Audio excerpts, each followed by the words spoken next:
sesuai dengan amal perbuatannya di dunia. Salah satu kondisi yang dijelaskan dalam Al-Quran adalah keadaan para pemakan riba. Seperti yang ada di dalam surat Al-Baqarah ayat 275, Allah menjelaskan, orang-orang yang memakan riba tidak dapat berdiri, melainkan seperti berdirinya orang yang kerasukan setan lantaran tekanan penyakit gila.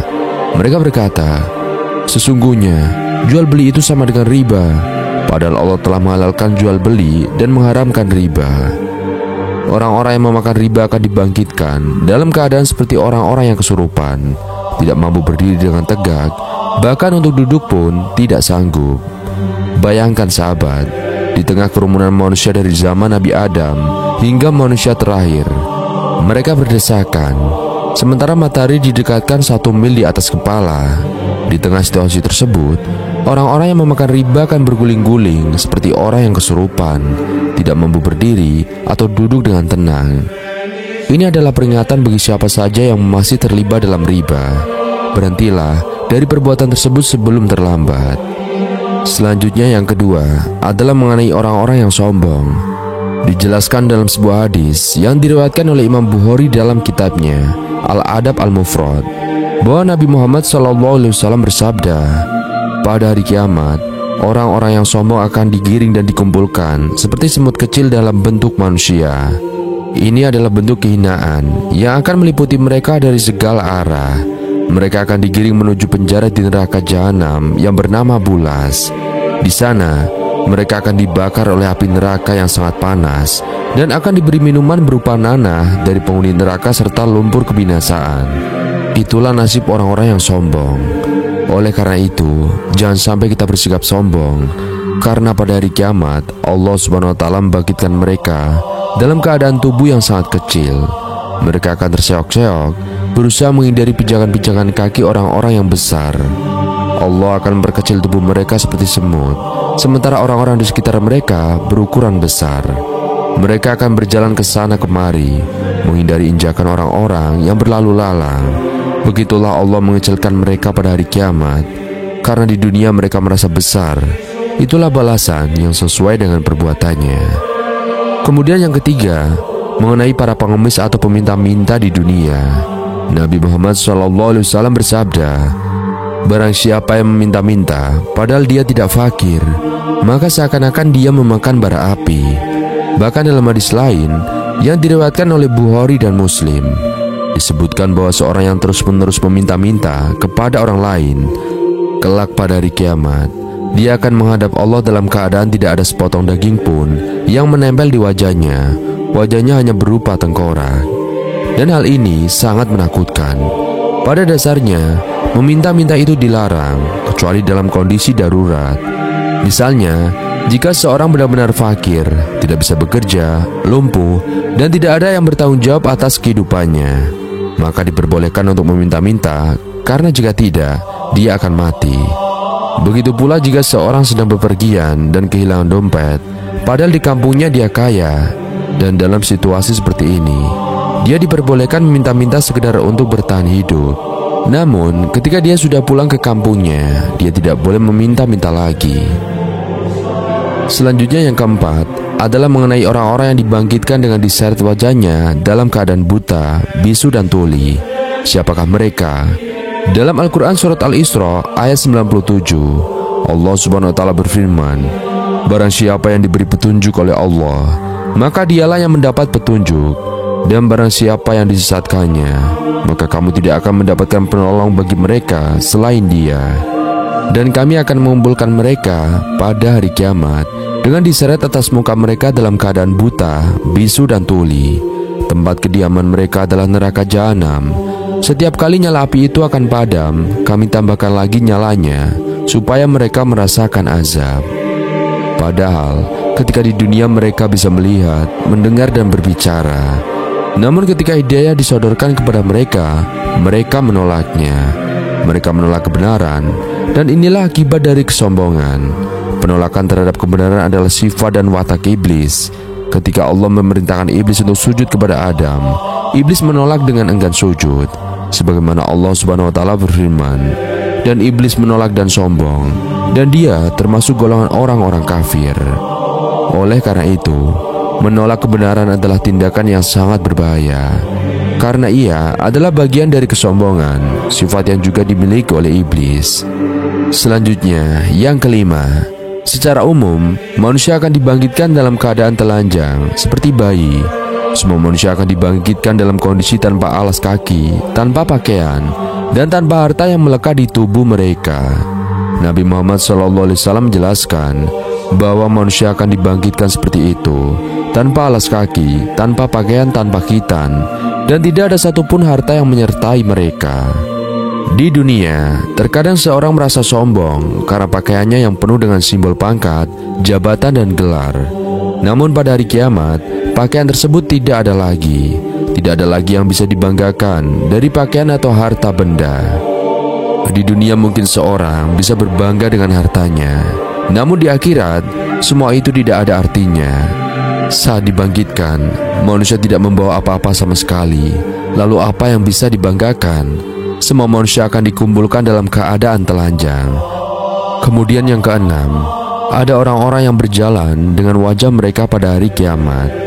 Bayangkan siapakah mereka. Dalam sebuah hadis disebutkan tentang penjelasan surat Al-Furqan ayat 34. Allah berfirman, orang-orang yang akan dikumpulkan pada hari kiamat, mereka akan dikumpulkan di atas wajah-wajah mereka dan diarahkan manusia ke neraka jahanam. Mereka adalah seburuk-buruk tempat tinggal dan sesesat-sesatnya jalan. Dalam hadis yang diriwayatkan oleh Anas bin Malik radhiyallahu an, disebutkan bahwa seorang laki-laki bertanya kepada Nabi Muhammad SAW, "Ya Rasulullah, bagaimana mungkin orang kafir berjalan dengan wajahnya di hari kiamat? Di dunia kita berjalan dengan kaki, bagaimana mungkin di akhirat dengan wajah?" Lalu Nabi Muhammad SAW menjawab, "Bukankah zat yang membuatmu berjalan dengan kedua kaki di dunia mampu membuatmu berjalan dengan wajahmu pada hari kiamat? Allah yang membuat manusia bisa berjalan dengan kaki di dunia tentu bisa juga membuat mereka berjalan dengan wajah mereka di akhirat. Pada hari kiamat akan ada orang-orang yang tidak berjalan dengan kaki, melainkan dengan wajah mereka. Wajah mereka diseret, kaki di atas dan muka di bawah. Bayangkan betapa mengerikan hal ini." Yang ketujuh, adalah orang yang akan dibangkitkan bersama ular besar yang berbisa yang sudah berada di sampingnya, siap memangsanya. Siapakah mereka? Mereka adalah orang-orang yang tidak membayar zakat. Dan dalam sebuah hadis yang diriwayatkan oleh Imam Muslim, Nabi Muhammad SAW bersabda, "Tidaklah pemilik harta simpanan yang tidak menunaikan haknya, yaitu tidak mengeluarkan zakatnya, kecuali harta tersebut akan datang pada hari kiamat menjelma menjadi seekor ular jantan yang akan mengikuti orang tersebut dan terus membuka mulutnya untuk memangsanya." Orang yang enggan membayar zakat akan dihukum dengan cara yang sangat mengerikan ini di akhirat. Harta yang seharusnya dibersihkan melalui zakat justru akan menjadi sebab kebinasaan bagi pemiliknya. Jika ular itu mendekat kepadanya, sang pemilik harta langsung mencoba lari darinya. Namun, ular itu memanggil-manggil dan berkata, "Ambillah harta simpananmu ini, ambil harta yang telah kau sembunyikan di dunia." Ketika pemilik harta itu menyadari bahwa ia tidak bisa lagi menghindari ular tersebut, ia terpaksa memasukkan tangannya ke dalam mulut ular itu. Maka ular tersebut memakannya, seperti binatang jantan yang memangsa makanannya. Subhanallah, sungguh pemandangan yang mengerikan. Kemudian yang kedelapan, ada orang-orang yang dibangkitkan dengan membawa bendera di tubuh mereka. Siapakah mereka? Mereka adalah para pengkhianat. Dijelaskan dalam sebuah hadis dari Abdullah bin Umar radhiyallahu an, bahwa ketika Rasulullah SAW bersabda, "Ketika Allah mengumpulkan umat terdahulu dan umat terakhir, maka akan diumumkan kepada orang-orang yang di dunia suka berkhianat, inilah bendera si pengkhianat Fulan bin Fulan." Pada hari kebangkitan, para pengkhianat akan dibangkitkan dengan bendera di tubuh mereka. Dan bendera itu adalah simbol dari pengkhianatan yang mereka lakukan di dunia. Semakin besar pengkhianatannya, semakin tinggi pula bendera yang mereka bawa. Di dunia, para pengkhianat mungkin dapat menyembunyikan perbuatannya. Namun pada hari kiamat, Allah akan mempermalukan mereka dengan tampaknya bendera pengkhianatan di tubuh mereka. Lalu yang kesembilan, mereka yang dibangkitkan tanpa kepala. Mereka adalah orang-orang yang dizolimi dan dibunuh secara tidak sah di dunia. Pada hari kiamat, akan ada orang-orang yang dibunuh di dunia dengan cara yang tidak benar. Mereka mungkin tidak selalu dipenggal kepalanya. Bisa saja dibunuh dengan cara diracun, ditusuk, didorong ke tebing hingga mati, atau diculik dan disiksa sampai mati. Pada hari kiamat, orang-orang yang terbunuh akan datang menghadap kepada Allah tanpa kepala, dan kepalanya dijinjing di tangan kanan mereka, sementara tangan kiri mereka menunjukkan kepada orang yang telah membunuhnya. Kemudian mereka akan dihadapkan kepada Allah dan berkata, "Ya Rob, tanyai orang ini, mengapa dia membunuhku? Tanyai orang ini ya Rob, apa alasannya?" Ini juga berlaku untuk bayi-bayi yang mungkin hasil dari zina, kemudian dibuang oleh orang tuanya karena malu. Ada yang dibuang di selokan, ada yang dibuang di tempat sampah, bahkan ada yang dicekik sampai mati atau dikubur hidup-hidup. Pada hari kiamat, mereka akan dibangkitkan dan dihadapkan kepada Allah untuk menuntut keadilan atas perlakuan yang mereka terima di dunia. Maka Allah berfirman bahwa anak-anak tersebut akan datang menghadapnya tanpa kepala, dengan kepala dijinjing di tangan kanan mereka. Tangan kiri mereka menyeret orang tua yang telah membunuhnya. Lalu mereka berkata, "Ya Rob, tanyai orang tuaku, kenapa mereka membunuhku ya Rob? Apa salahku?" Allah mengingatkan dalam Al-Quran, "Wa idzal maudatu su'ilat." Saat bayi-bayi yang dibunuh secara kejam oleh orang tuanya akan menghadap kepada Allah Ta'ala dan bertanya, "Ya Rob, kenapa aku dibunuh? Apa salahku?" Ini adalah peringatan agar berhati-hati, terutama karena kasus pembunuhan bayi semakin marak, bahkan di Indonesia. Orang-orang yang melakukan perbuatan ini seakan-akan tidak takut akan azab Allah Ta'ala di hari kiamat. Mereka akan dibangkitkan dalam kondisi yang mengerikan seperti itu. Lain halnya jika seorang membunuh diri sendiri. Pada hari kiamat, orang yang bunuh diri akan dibangkitkan dalam keadaan menyiksa dirinya dengan cara yang sama seperti ketika dia bunuh diri di dunia. Dalam hadis yang diriwayatkan oleh Bukhari dan Muslim, Rasulullah SAW bersabda, "Barang siapa yang membunuh dirinya dengan besi, maka besi itu kelak akan berada di tangannya, dan dia akan menikam-nikam perutnya sendiri di neraka jahanam yang kekal selamanya di sana." Namun, kekal di sini bukan berarti tidak ada kesempatan keluar dari neraka, melainkan ia akan disiksa dalam waktu yang sangat lama hingga seakan-akan kekal. Ada juga yang bunuh diri dengan cara menjatuhkan diri dari gedung tinggi. Pada hari kiamat, ia akan dibangkitkan dan dijatuhkan berulang kali dari tempat tinggi di neraka jahanam. Sisaan itu akan terus berlangsung tanpa akhir. Jika ada yang bunuh diri dengan mengiris urat nadinya, maka ia akan terus melakukan perbuatan tersebut di akhirat, di dalam sisaan jahanam. Lalu yang ke-10, ada orang yang pada hari kiamat dibangkitkan dengan 7 lapis bumi yang dikalungkan di lehernya. Dan siapakah mereka?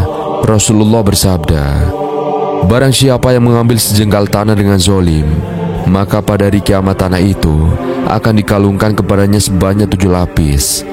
Dalam riwayat lain disebutkan bahwa tanah itu akan dikalungkan di lehernya sebanyak 7 lapis bumi yang paling dalam. Bayangkan betapa beratnya sisaan tersebut. Hanya karena mengambil tanah di dunia secara zolim, ia akan disiksa dengan beban yang luar biasa di akhirat.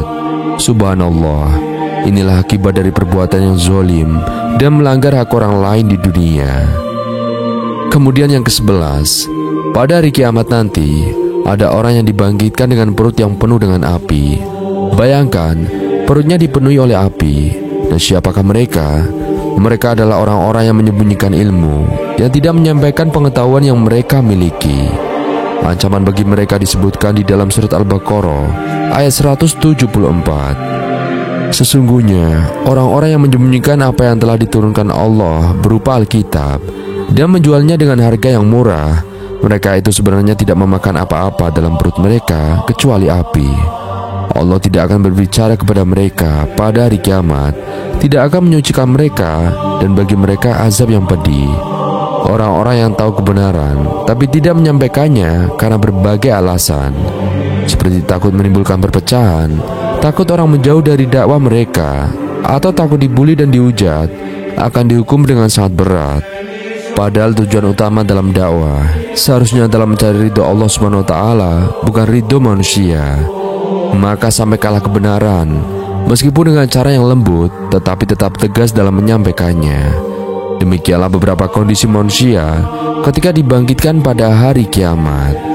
Sahabat yang beriman, yang dirahmati Allah Subhanahu wa Ta'ala, sekarang kita masuk ke kondisi yang kedua, yaitu kondisi orang-orang beriman saat dibangkitkan. Bagaimana keadaan mereka?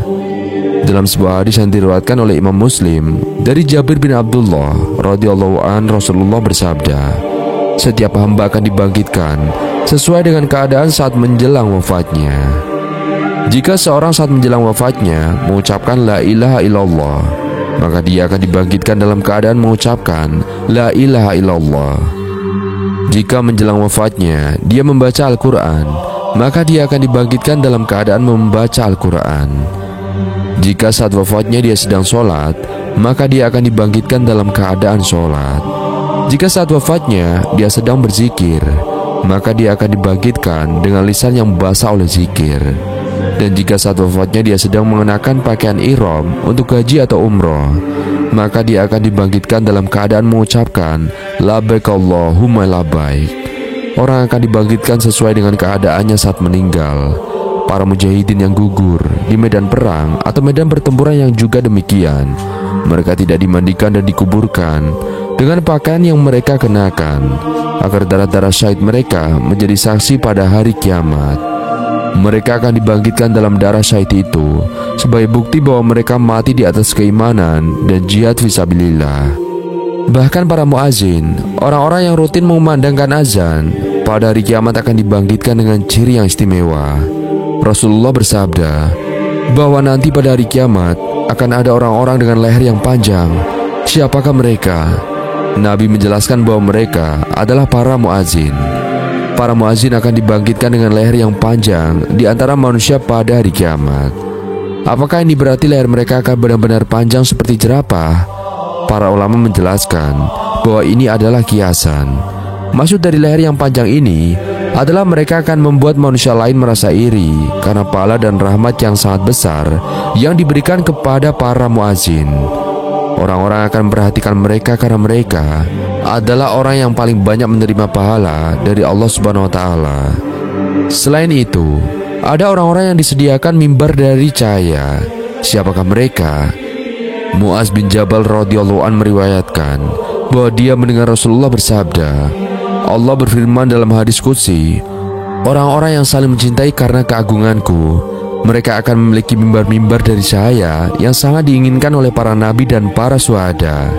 Bayangkan sahabat, bahkan para nabi dan syuhada pun ingin memiliki mimbar itu. Namun mimbar-mimbar cahaya ini bukan hanya untuk nabi atau syuhada, melainkan untuk siapa saja yang di dunia saling mencintai karena Allah Ta'ala. Mereka yang berkumpul, berpisah, dan saling mencintai semata-mata karena Allah Ta'ala nanti akan mendapatkan mimbar-mimbar cahaya di hari kiamat. Pada hari kiamat tiba, ketika manusia berada dalam keadaan sangat sulit karena matahari didekatkan di atas kepala mereka, orang-orang yang beriman akan mendapatkan perlindungan. Mereka tidak akan merasakan panas karena antara matahari dan kepala mereka ada penghalang. Ada 7 golongan manusia yang akan mendapatkan naungan di hari kiamat saat tidak ada naungan selain naungan dari Allah Subhanahu wa Ta'ala. Dan siapa saja mereka? Pertama adalah pemimpin yang adil.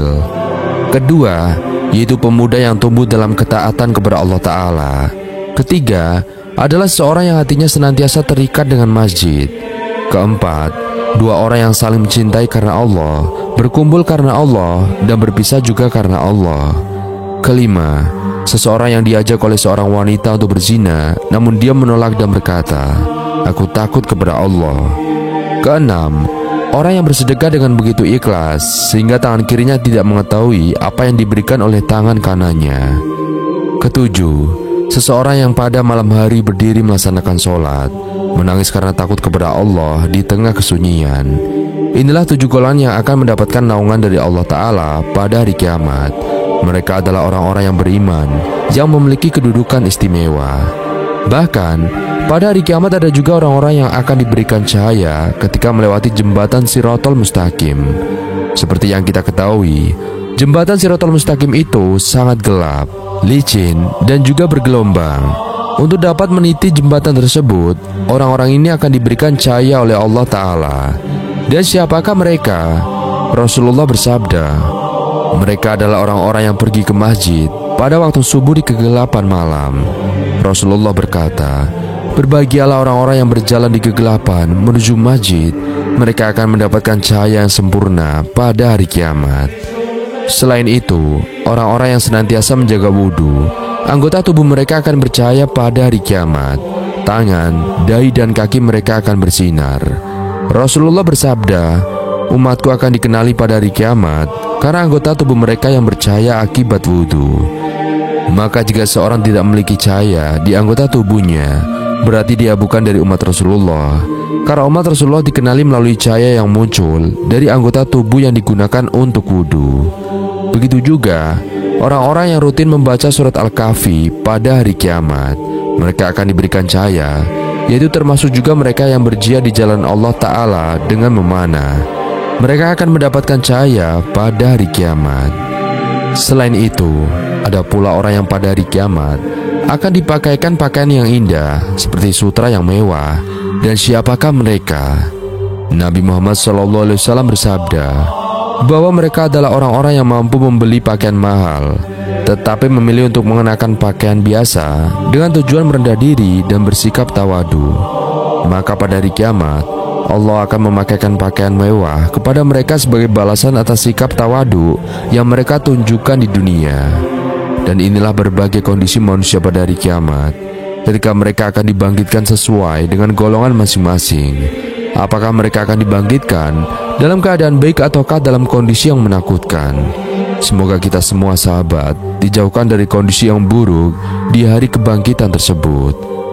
Katakanlah, wahai Tuhan yang memiliki kerajaan, Engkau berikan kerajaan kepada orang-orang yang Engkau kehendaki, dan Engkau cabut kerajaan dari orang yang Engkau kehendaki. Engkau muliakan orang yang Engkau kehendaki, dan Engkau hinakan orang yang Engkau kehendaki. Di tangan-Mu lah segala kebajikan. Sesungguhnya, masukkan malam ke dalam siang dan Engkau masukkan siang ke dalam malam. Engkau keluarkan yang hidup dari yang mati, dan Engkau keluarkan yang mati dari yang hidup. Dan Engkau beri rezeki siapa yang Engkau kehendaki tanpa hisab. Quran Surat Ali Imran ayat 26-27. Ya Allah, aku memohon kepadamu surga, dan aku berlindung kepadamu dari neraka. Ya Allah, sesungguhnya aku memohon kepadamu surga Firdaus yang paling tinggi, dengan tanpa dihisab dan diazab. Tak ada Tuhan selain Allah, tak ada sekutu baginya. Segala sesuatu akan binasa kecuali Zat-Nya. Wahai Allah, Engkaulah yang telah memberi karunia kepada kami berkat kesaksian ini. Dan tidaklah aku memberikan kesaksian kecuali bagi Engkau, dan tidak ada yang dapat menerima kesaksian dariku selain Engkau. Karena itu ya Allah, jadikanlah kesaksianku itu sebagai pendekatan diriku kepada Engkau, dan sebagai hijab atau penghalang terhadap neraka Engkau. Ampunilah aku, kedua orang tuaku, dan setiap orang mukmin laki-laki dan perempuan. Berkat rahmat Engkau, sesungguhnya Engkau Maha Kuasa atas segala sesuatu. Adapun dalam 3 tempat, seseorang tidak akan ingat kepada yang lain. Pertama, saat di timbangan amal, sampai dia mengetahui apakah timbangan amal baiknya ringan atau berat. Kedua, saat berterbangannya catatan amal, sampai dia mengetahui di mana catatannya jatuh, apakah di sebelah kanan, di sebelah kiri, atau di belakangnya. Dan ketiga, saat berada di jembatan Al-Sirat yang dipasangkan di antara 2 punggung neraka jahanam, sampai dia mengetahui apakah bisa melintas atau tidak. Hadis riwayat Abu Daud. Bagaimana tidak tegang, satu persatu hamba diminta melintas sebuah jembatan yang sangat tipis dan tajam di atas kobaran neraka jahanam, bahkan lebih tipis dan lebih tajam dari pedang. Pinggir-pinggirnya penuh besi melengkung, duri, dan pengait yang akan mencelakakan siapapun yang melintas kecuali yang diselamatkan Allah Ta'ala. Karenanya, para malaikat berdoa, "Ya Tuhan, selamatkanlah, selamatkanlah." Demikian yang diriwayatkan oleh Al-Bukhari dari Abu Sa'id Al-Khudri. Lebih jelasnya, gambaran tentang jembatan Al-Sirat dan orang-orang yang melintas di atasnya dapat disimak secara seksama dalam riwayat At-Tabrani dari Ibnu Mas'ud. Melalui riwayat ini, Rasulullah bersabda, jembatan Al-Sirat dipasangkan di tengah-tengah jahanam seperti pedang tipis yang sangat tajam. Ia sebuah jembatan yang licin dan juga menggelincirkan. Di atasnya penuh besi-besi pengait dari api yang siap menyambar, mengait, dan menghempaskan ke neraka. Di antara mereka ada orang yang melintas secepat petir. Dia berhasil selamat dan tak melekat atau bergelantung pada jembatan. Ada pula yang melintas secepat angin. Dia berhasil selamat dan tak melekat di atasnya. Ada pula yang melintas secepat kuda. Ada pula yang melintas seperti orang berlari. Ada pula yang melintas seperti orang berjalan cepat. Dan ada pula yang berjalan seperti orang berjalan normal. Manusia yang terakhir melintas adalah seorang laki-laki yang telah hangus terbakar api dan menghadapi kesulitan di atasnya. Kemudian dimasukkan Allah ke dalam surga berkat karunia, kemuliaan, dan rahmatnya. Melihat gambaran yang tadi, mestinya kita semakin giat dalam beribadah dan mempersiapkan hari kiamat, sebagaimana para ulama dan para solihin terdahulu. Salah satunya yaitu Khalaf Ibnu Ayyub. Saking kusuknya sholat, sampai-sampai ia tak merasakan sakitnya disengat lalat kerbau. Walau darah mengalir dari tubuhnya, ia tetap kusuk bermunajat kepadanya. Dan ketika hal itu ditanyakan, ia bercerita apakah akan merasakan rasa sakit itu orang yang sedang berada di hadapan Sang Maharaja yang Maha Berkuasa. Sementara malaikat maut berada di tengkuknya, neraka berada di sebelah kirinya, dan jembatan Al-Sirat berada di bawah telapak kakinya. Demikian seperti yang dikisahkan oleh Al-Ghazali dalam Mukasafatul Qulub.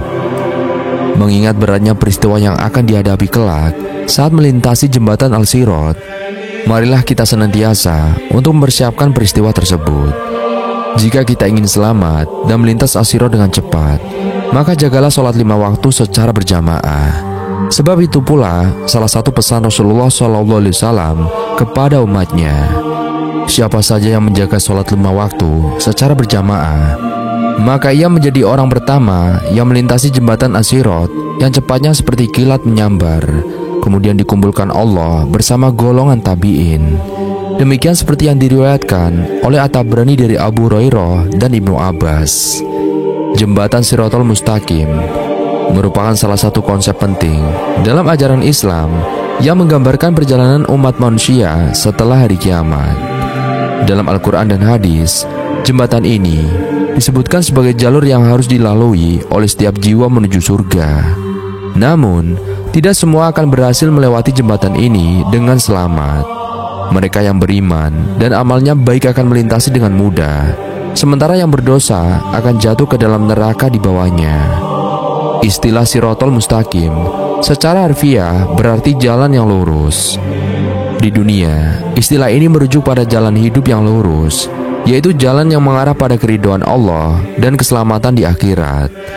Namun, dalam konteks akhirat, Siratal Mustaqim adalah jembatan fisik yang membentang di atas neraka menuju surga. Konsep ini memiliki dasar dalam Al-Quran, meskipun tidak dijelaskan secara eksplisit tentang bentuk jembatan tersebut. Dalam surat Al-Fatihah ayat 6, umat muslim setiap hari memohon kepada Allah untuk dibimbing ke jalan yang lurus. Tunjukilah kami jalan yang lurus. Itulah bunyi dari surat Al-Fatihah ayat ke-6. Ayat ini menunjukkan pentingnya berjalan di jalan yang benar agar dapat melewati jalan yang benar di akhirat. Lebih lanjut, rincian tentang jembatan Siratal Mustaqim ditemukan dalam banyak hadis Nabi Muhammad SAW, yang salah satunya diriwayatkan oleh Abu Sa'id Al-Khudri bahwa Nabi Muhammad SAW bersabda, jembatan itu lebih halus dari rambut dan lebih tajam dari pedang. Hadis ini menggambarkan betapa sulit dan menantangnya perjalanan di jembatan tersebut. Orang-orang yang beriman akan melewatinya dengan sangat mudah sesuai dengan tingkat keimanan dan amal mereka di dunia. Jembatan Siratal Mustaqim merupakan ujian terakhir bagi setiap manusia setelah pengadilan pada hari kiamat. Di sini tidak ada lagi kesempatan untuk bertaubat. Mereka yang berhasil melintasi jembatan ini akan mencapai surga, sedangkan mereka yang tidak mampu akan terjatuh ke dalam neraka. Menurut beberapa riwayat hadis, kecepatan seorang melewati jembatan ini bergantung pada amal dan kebaikan mereka di dunia. Ada yang bisa melintasinya secepat kilat, ada yang seperti angin, ada yang berlari, berjalan, bahkan ada yang merangkak. Ini menunjukkan bahwa setiap orang memiliki tingkat kesulitan yang berbeda berdasarkan amal mereka. Selain amal, syafaat dari Nabi Muhammad SAW juga dianggap sebagai faktor yang dapat membantu seseorang untuk melintasi jembatan ini. Syafaat merupakan bentuk pertolongan yang diberikan kepada umat muslim yang beriman namun memiliki dosa. Nabi Muhammad SAW akan memohon kepada Allah untuk memberikan ampunan dan pertolongan bagi mereka sehingga mereka dapat melewati Shirathul Mustaqim dengan selamat. Dalam beberapa riwayat hadis juga disebutkan bahwa malaikat akan hadir di sekitar jembatan ini untuk membantu orang-orang yang beriman dalam perjalanannya.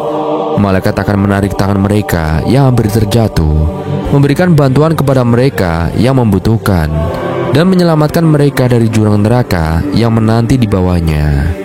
Di bawah jembatan ini terhampar neraka jahanam yang siap menelan mereka yang gagal melewati jembatan. Digambarkan bahwa neraka ini memiliki api yang berkobar-kobar dan rantai yang siap menarik mereka yang berdosa ke dalamnya.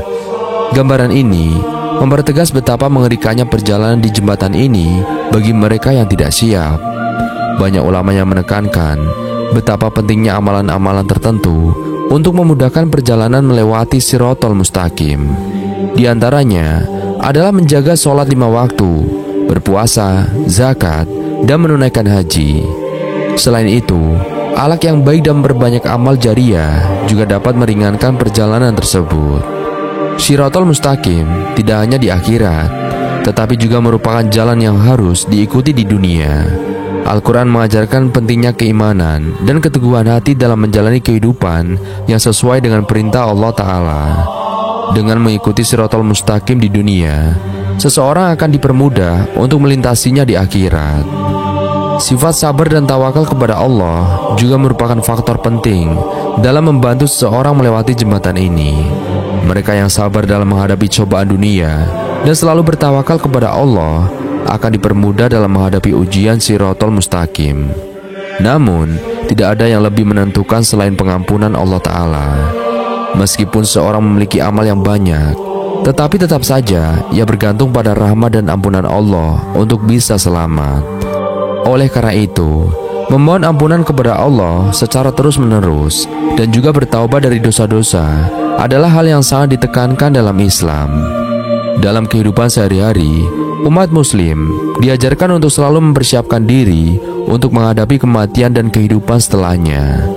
Setiap amal baik yang dilakukan di dunia adalah bekal untuk melewati Shirathul Mustaqim. Dan sebaliknya, setiap dosa yang dilakukan adalah beban yang akan berlambat perjalanan di atas jembatan tersebut. Jembatan Shirathul Mustaqim juga menjadi pengingat bahwa kehidupan dunia hanyalah sementara.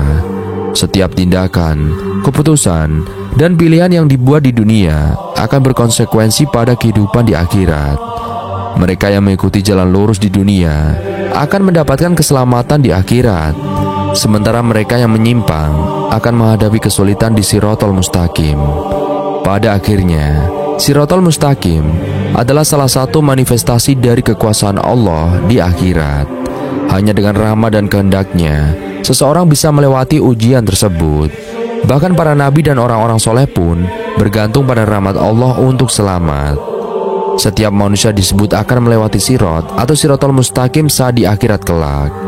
Dikatakan akan ada 7 golongan yang melewati sirat. Dikutip dari buku yang berjudul Dasarnya Neraka yang ditulis oleh Saiful Bari Az-Zidani. Sirat adalah jembatan yang bentuknya lebih lembut atau tipis daripada rambut, lebih tajam daripada pedang, lebih gelap daripada malam, sangat licin, serta bisa menggelincirkan siapa saja yang melewatinya. Dikatakan, sirat memiliki 7 pos atau gardu yang di setiap posnya manusia akan ditanya beberapa hal tentang perbuatannya di dunia. Di pos pertama, mereka akan ditanyai tentang keimanannya. Lalu di pos kedua, akan ditanyai tentang sholatnya. Kemudian di pos selanjutnya, secara berurutan, akan ditanyai zakatnya, puasanya, haji, dan umrohnya, secara bersucinya serta perbuatan baiknya kepada sesama manusia. Sahabat yang beriman, yang dirahmati Allah Subhanahu wa Ta'ala, Syekh Abdul Aziz Marzuq At-Tarifi dalam Al-Quraisyniyah fi Sharh Aqidah Ar-Raziani mengatakan, sirat ini dibentangkan di atas jahanam atau yang lebih dikenal dengan Al-Jizr. Hal tersebut bersandar pada riwayat yang termuat di dalam As-Sahihain bahwa Abu Sa'id bertanya tentang Al-Jizr atau jembatan, dan beliau, Nabi Muhammad SAW, menjawab, yaitu tempat yang licin hingga mudah terpleset. Hadis riwayat Bukhari dan Muslim. Lebih lanjut dijelaskan, jembatan ini merupakan satu-satunya jalan menuju surga. Allah Subhanahu wa Ta'ala berfirman di dalam surat Maryam ayat 71, tidak ada seorang pun di antaramu yang tidak melewatinya atau siratal mustaqim. Hal itu bagi Tuhanmu adalah ketentuan yang sudah ditetapkan. Ibnu Mas'ud dalam tafsir Ibnu Jarir dan Al-Mustadrak serta para sahabat lain menafsirkan firman Allah Subhanahu wa Ta'ala tersebut sebagai proses melewati siratal mustaqim. Dan sahabat yang beriman yang dirahmati Allah, 7 golongan yang melewati siratal mustaqim dijelaskan di dalam kitab Syu'abul Iman karya Imam Al-Baihaqi. Terdapat 7 golongan orang yang melewati siratal mustaqim dengan cara yang berbeda-beda, dan berikut penjelasannya. As-Shadiqun, orang-orang yang jujur akan melewati jembatan sirat dengan kecepatan seperti kilat yang membuat mereka bisa melewatinya dengan sangat cepat. Al-Alimun, orang-orang yang alim akan melewati sirat dengan cepat seperti angin yang bertiup kencang. Al-Budala'u, orang yang dikasihi atau para kekasih Allah yang melewati bagai burung terbang. Syuhada, orang-orang yang mati syahid akan melewati sirat dengan kecepatan bagai kuda. Al-Hujjaj, orang-orang yang melaksanakan haji akan berjalan menyeberangi sirat selama 1 hari penuh. Al-Muti'un, orang-orang yang taat akan melewati sirat selama 1 bulan. Al-Ashun, orang-orang yang durhaka akan berjalan di atas sirat dengan gemetar. Penjelasan tentang 7 golongan orang yang melewati sirat tersebut turut dinukil dalam buku Dahsyatnya Neraka karya Saiful Bari Az-Zidani.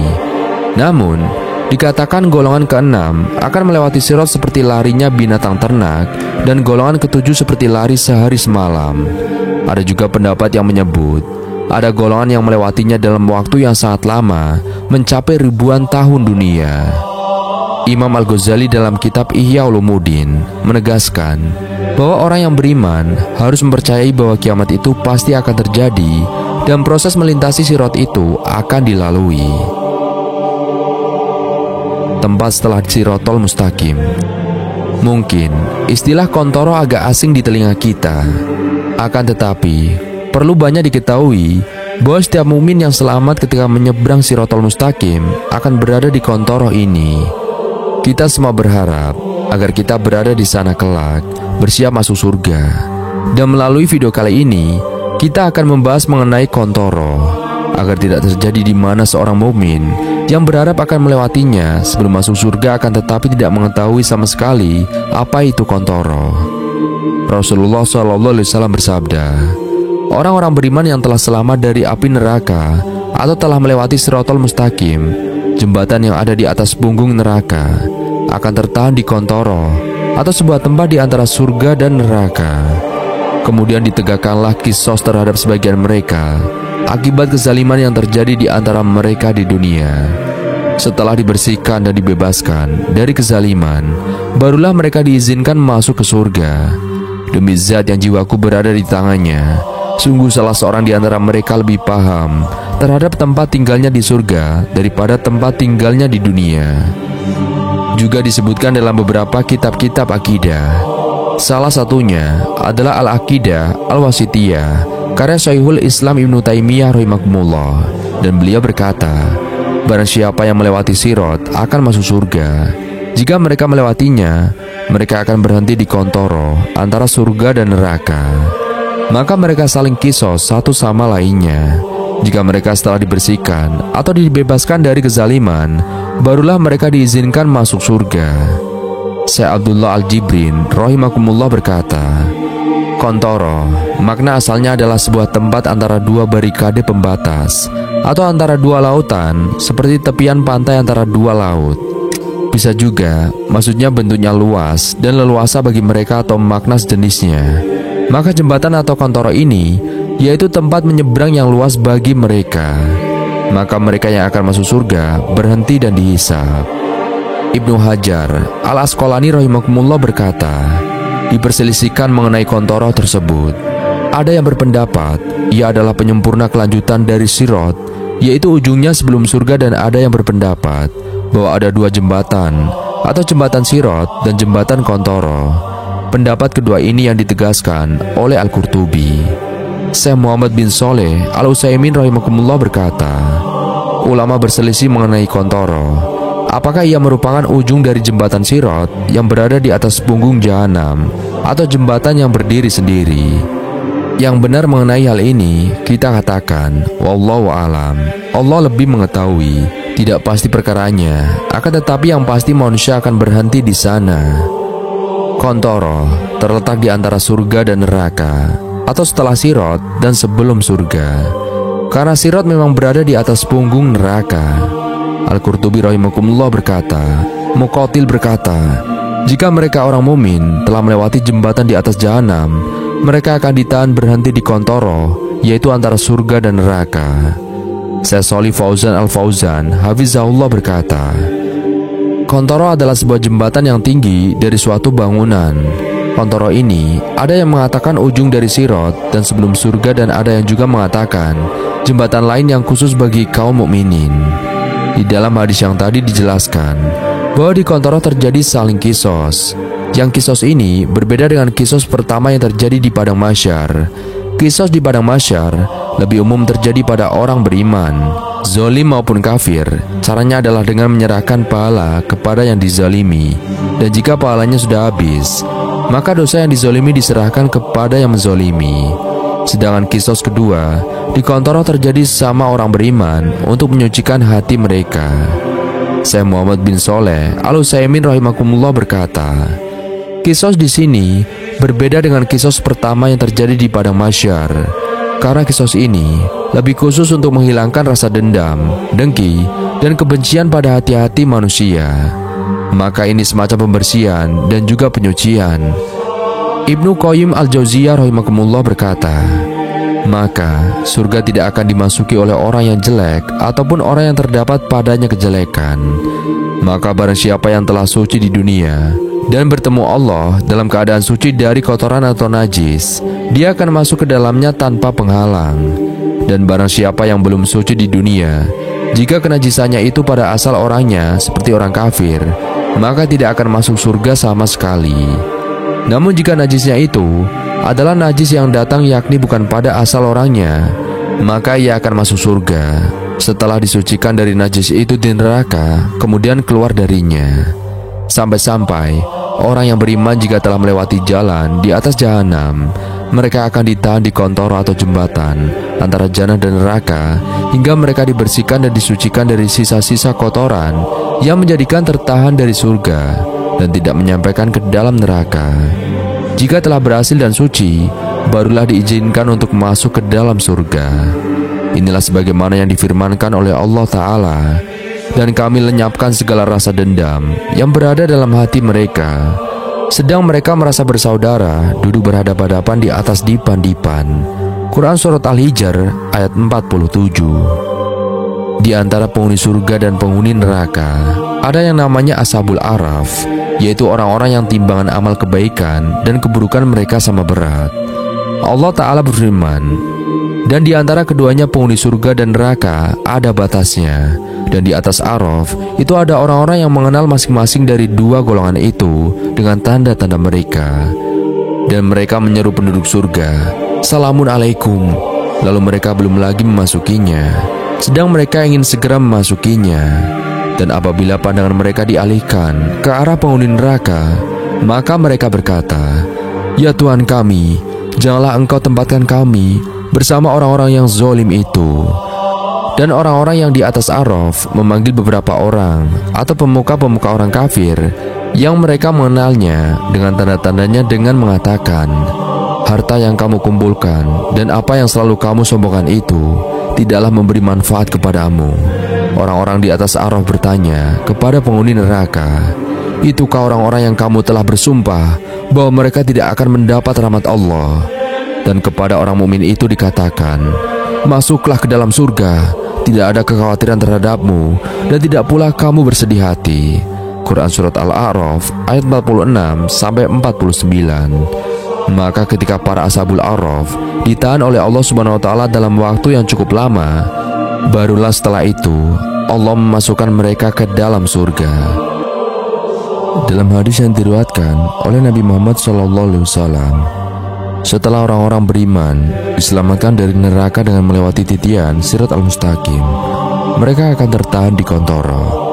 Tertahannya mereka di Qantara yang berada di antara surga dan neraka terjadi karena ditegakkannya kisos atau hukum pembalasan di antara mereka akibat kezaliman yang dilakukan selama hidup di dunia. Setelah dibersihkan dari dosa-dosa mereka, barulah mereka diizinkan untuk masuk ke surga. Dan dalam sabdanya, Nabi Muhammad SAW menekankan bahwa mereka lebih mengetahui tempat mereka di surga daripada tempat mereka di dunia, menunjukkan kedekatan dan pengetahuan mereka mengenai posisi mereka yang sebenarnya. Sebagian ulama menjelaskan bahwa Qantara adalah bagian paling ujung dari Sirat yang merupakan titian menuju surga. Dalam pengertian ini, Qantara bisa dipahami sebagai pintu gerbang menuju surga, di mana jaraknya sudah sangat dekat.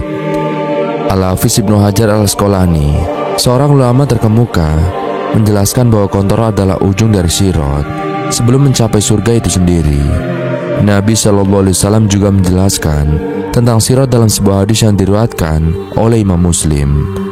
Dalam hadis tersebut, beliau bersabda, akan dibentangkan Sirat di atas dua punggung neraka jahanam. Aku dan umatku adalah orang-orang pertama yang akan melewatinya.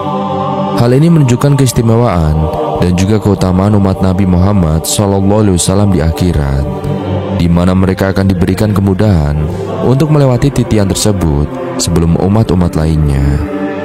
Gambaran ini menunjukkan bahwa ketika manusia menyelesaikan proses dari kebangkitan, mereka akan dikumpulkan di padang mahsyar. Di sini akan ada proses hisab yang mencakup pembagian catatan amal, penimbangan amal, dan pembacaan hasil amal, baik yang mudah maupun sulit. Setelah proses ini, manusia akan dikelompokkan menjadi orang beriman, orang kafir, dan orang munafik. Kemudian Allah Subhanahu wa Ta'ala akan mendatangkan jahanam di hadapan mereka. Di atas jahanam akan dibentangkan sebuah jembatan yang disebut Jizrunjah. Semua orang yang beriman pasti akan melewati jembatan ini, seperti yang disabdakan oleh Nabi Muhammad SAW. Ada yang melewati jembatan itu seperti kilat, ada yang seperti angin, dan ada pula yang berlari cepat seperti burung atau kuda. Namun jika kita melihat riwayat-riwayat yang ada, dapat menyimpulkan bahwa jembatan ini sangat sulit untuk dilalui. Jembatan itu licin, bergerak, dan lebih halus daripada rambut serta lebih tajam dari pedang. Terdapat juga besi-besi pengait yang akan menyambar ke arah orang-orang. Dengan kondisi ini, tampaknya mustahil bagi seorang untuk menyeberangi jembatan tersebut. Namun, kuasa Allah Subhanahu wa Ta'ala mampu menyeberangkan orang-orang yang beriman dengan mudah, sesuai dengan amal soleh mereka. Di sisi lain, ada juga orang yang berusaha untuk diselamatkan, tetapi akhirnya terjerumus ke dalam jahanam. Ketika manusia telah berusaha keras melewati titian Siratal Mustaqim, mereka akan sampai di ujung jembatan yang disebut Qantara. Di sini, bukan berarti mereka langsung melangkah ke surga. Ada proses yang disebut kisos yang harus dilalui. Kisos ini terjadi di dua tempat. Pertama bagi orang-orang yang kafir, dan kedua bagi orang-orang beriman. Setelah proses ini, di Qantara tidak ada lagi perasaan dendam dalam hati mereka, karena keadilan yang mereka cari selama ini telah dikabulkan oleh Allah Subhanahu wa Ta'ala. Oleh karena itu, Allah berfirman dalam Al-Quran bahwa ketika mereka masuk ke dalam surga, mereka akan berada di dalam kenikmatan, ketenangan, dan juga keselamatan. Di surga, hati mereka tidak akan dipenuhi dengan rasa dengki, dendam, atau permusuhan terhadap orang lain. Mereka akan hidup bahagia karena orang yang hatinya lapang akan mendapatkan kebahagiaan yang sejati. Inilah mengapa Allah menyatakan bahwa pada hari itu harta dan anak-anak tidak akan dapat menyelamatkan mereka. Yang akan menyelamatkan adalah orang yang datang kepada Allah dengan hati yang selamat. Allah tidak mengatakan bahwa pada hari itu harta dan anak tidak bermanfaat, kecuali bagi mereka yang mendatangkan pahala dari sholat, puasa, dan juga zakat. Namun Allah menekankan bahwa yang terpenting adalah hati yang selamat, bukan sekedar pahala. Ini karena umumnya pahala manusia telah habis ketika mereka harus mempertanggungjawabkan amal perbuatan mereka. Sebagaimana sabda Nabi Muhammad SAW, "Tahukah kamu siapa orang yang dianggap bangkrut di antara umat?" Lalu para sahabat menjawab, "Orang yang bangkrut bukanlah orang yang tidak memiliki dirham atau dinar." Namun Rasulullah SAW menjelaskan bahwa itu bukan definisi yang tepat. Seseorang yang bangkrut sebenarnya adalah orang yang datang menghadap Allah Subhanahu wa Ta'ala dengan membawa pahala dari sholat, puasa, dan zakat. Namun di sisi lain, ia pernah menzalimi seorang seperti memukul, mencaci maki, menumpahkan darah, atau mengambil harta orang lain.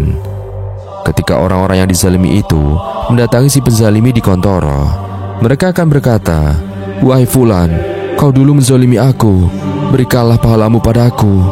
Maka ia pun akan memberikan pahalanya. Dan setiap kali ada orang yang dizalimi, ia harus menyerahkan pahala kepada orang tersebut hingga pahalanya habis. Sementara orang yang dizaliminya masih memiliki pahala yang tersisa. Orang-orang yang tidak mendapatkan pahala dari tindakan zalim tersebut akan mengatakan, "Tidak apa-apa jika kau tidak bisa menyerahkan pahalamu kepadaku, karena kau tidak memiliki pahala, tetapi aku akan menyerahkan dosaku kepadamu." Akibatnya, banyak manusia di kontoroh akan bangkrut. Itulah mengapa Al-Quran menegaskan bahwa orang yang selamat adalah mereka yang datang kepada Allah dengan membawa hati yang selamat. Sebab kebanyakan amal mereka sudah habis di kontoroh.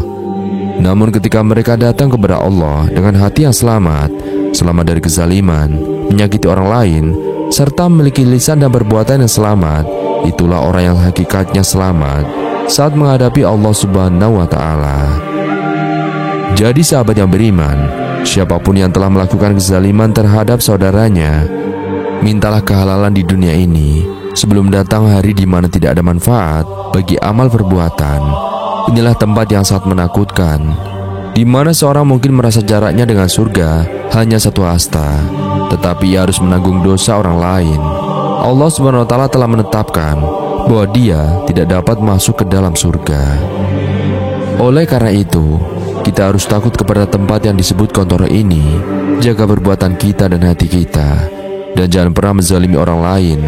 Ingatlah bahwa jarak antara kontoro dan surga mungkin sangat dekat, tetapi betapa banyak orang yang akhirnya bangkrut di tempat ini dan tidak ditakdirkan untuk masuk surga, malah dilempar kembali ke dalam neraka. Nauzubillahi min dzalik. Sahabat muslim yang dimuliakan Allah Subhanahu wa Ta'ala, kita harus menyadari bahwa yang mengintai saat berada di kontoro, dan kita hanya bisa berlindung kepada Allah Subhanahu wa Ta'ala. Semoga kita diselamatkan dari situasi ini, dari kisos, dan dimasukkan oleh Allah Subhanahu wa Ta'ala ke dalam surganya. Amin amin ya robbal alamin. Orang-orang yang beriman yang selamat dari neraka, mereka akan ditahan di Al-Kontoro yang terletak di antara surga dan neraka. Kemudian dikisos kezaliman-kezaliman yang terjadi di antara mereka di dunia, sehingga apabila sudah dibersihkan dan disucikan, mereka akan diizinkan untuk masuk surga. Dan demi zat dan jiwaku Muhammad berada di tangannya, sungguh salah seorang dari mereka lebih mengetahui rumahnya di surga daripada rumahnya di dunia. Hadis riwayat Bukhari. Yang akan dibersihkan di sini adalah ghil yang ada di dalam hati-hati orang-orang yang beriman, seperti hasad, dendam, kebencian, dan lain-lain yang kadang terjadi di antara mereka. Semakin bersih hati seorang di dunia dari ghil, maka akan semakin sebentar kisosnya, dan akan semakin cepat dia masuk ke dalam surga. Dan sebaliknya, semakin banyak ghil hasad, dendam dan kebencian kepada sesama orang yang beriman, maka akan semakin lama kisosnya, dan semakin lama dia masuk ke dalam surga. Kisos di Al-Kontoro ini terjadi di antara orang yang beriman saja, dengan maksud pembersihan hati. Adapun kisos di padang mahsyar, maka untuk semua makhluk yang kafir maupun yang mukmin, yang mencakup kisos karena kezaliman harta, fisik maupun kehormatan. Apabila sudah bersih dari gil, barulah mereka bisa masuk surga. Karena tidak masuk surga kecuali orang yang sudah benar-benar sudah bersih dan baik keadaannya. Allah Subhanahu wa Ta'ala berfirman, dan kami akan hilangkan gil dari dalam dada-dada mereka. Quran Surat Al-Hijr ayat 47. Semoga Allah Subhanahu wa Ta'ala membersihkan hati kita dan saudara-saudara kita dari hasad, dendam, dan kebencian yang tidak dibenarkan.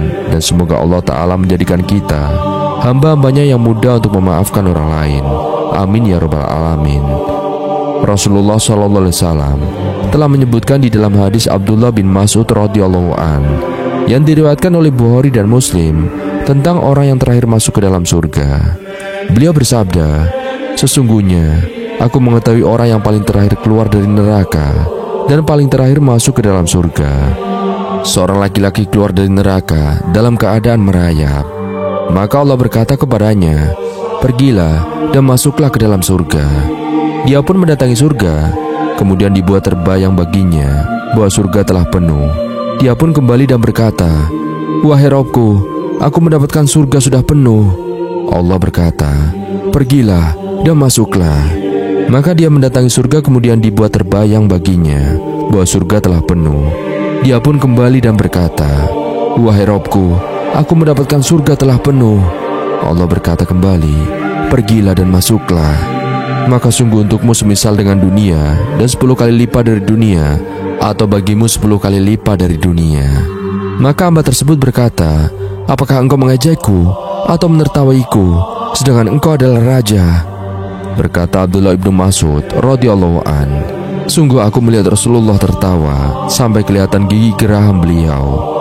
Dikatakan bahwa orang ini adalah penduduk surga yang paling rendah tingkatannya. Pintu-pintu surga ada 8. Rasulullah bersabda, di dalam surga ada 8 pintu. Di antaranya sebuah pintu yang bernama Ar-Rayyan, tidak memasukinya kecuali orang-orang yang puasa. Hadis riwayat Bukhari dari Salih ibnu Sa'ad radhiyallahu an. Rasulullah telah mengabarkan beberapa nama dari pintu-pintu surga. Beliau bersabda, barang siapa yang menginfakkan 2 pasang unta di jalan Allah, maka akan dipanggil dari pintu-pintu surga. Wahai Abdullah, ini adalah baik. Maka barang siapa termasuk ahli sholat, dia akan dipanggil dari pintu sholat.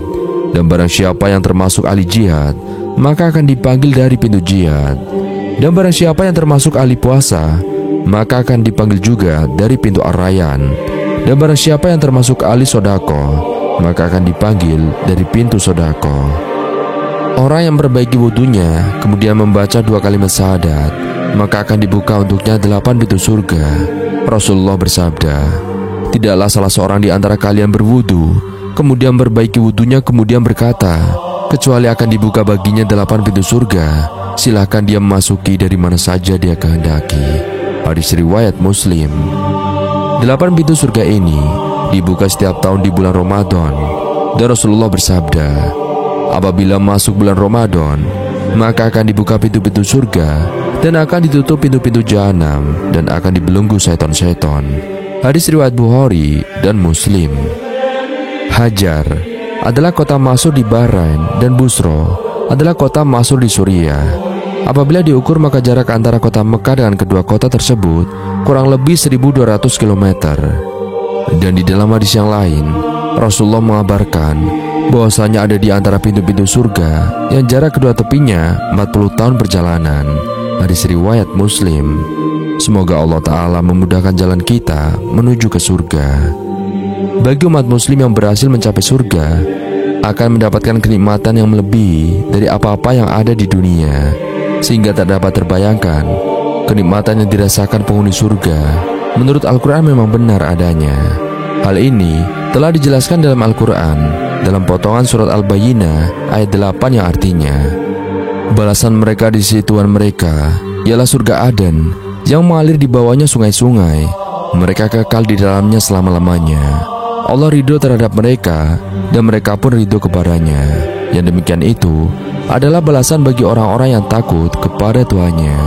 Quran Surat Al-Bayyinah ayat 8. Kenikmatan yang dirasakan penghuni surga menurut Al-Quran yang pertama adalah bisa melihat wajah Allah Subhanahu wa Ta'ala, seperti yang diterangkan di dalam firman-Nya, Wajah-wajah orang mukmin pada hari itu berseri-seri memandang Tuhannya. Quran Surat Al-Qiyamah ayat 22-23. Kenikmatan yang dirasakan penghuni surga menurut Al-Quran yang berikutnya adalah bisa merasakan aliran sungai yang sangat bermacam-macam dan diberi nama sesuai dengan keadaan serta sifat airnya, sebagaimana yang dijelaskan dalam potongan surat Muhammad ayat 15 yang artinya, ada sungai air jernih, yaitu airnya selalu dalam keadaan jernih, tidak berubah rasa dan baunya. Ada pula sungai susu karena airnya terdiri atas air susu yang juga tidak berubah rasanya.